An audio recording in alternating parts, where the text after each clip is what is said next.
Here, I want to tell you a story. This is a true story about a legendary gnome napping. This actually happened. We're literally an army of gnomes in a town called Merseyside, town of Formby, Britain. It was Christmas, 1976, and literally the town was gripped by the abduction of garden ornaments. And then, it wasn't just the gnome napping, but literally left menacing ransom notes that said something to the effect of, "We have your gnomes.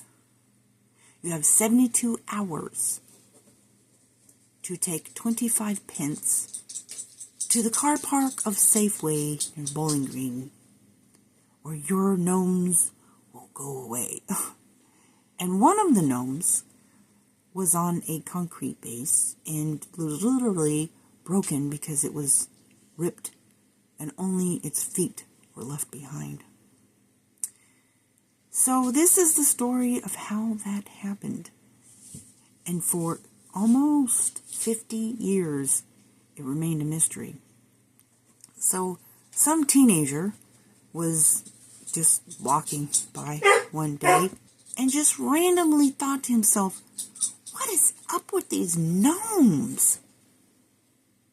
And so he went home and he recruited his 5-year-old brother. The response to the menacing ransom notes was, well, the story ended up on TV. And then, of course, recruiting a 5-year-old for a crime such as this was probably not the best idea, because the 5-year-old child was a little bit amused about seeing his activity with his older brother on TV. And so, of course, he just chimed out to his parents, "Oh, yeah, that was me and Arthur. We did that."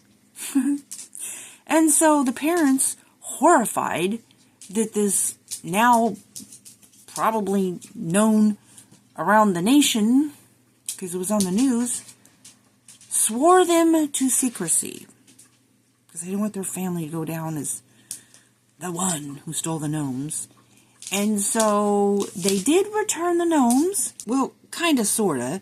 They left them in a place where they could be found. And no, they did not get any money for them. But the mystery of who had done such a thing remained, well, a mystery for about 48 years.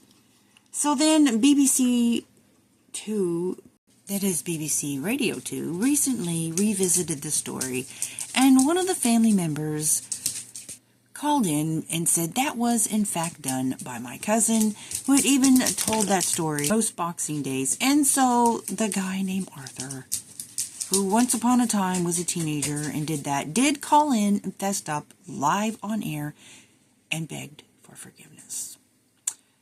So that is the story of the gnome napping. And now you know the rest of the story.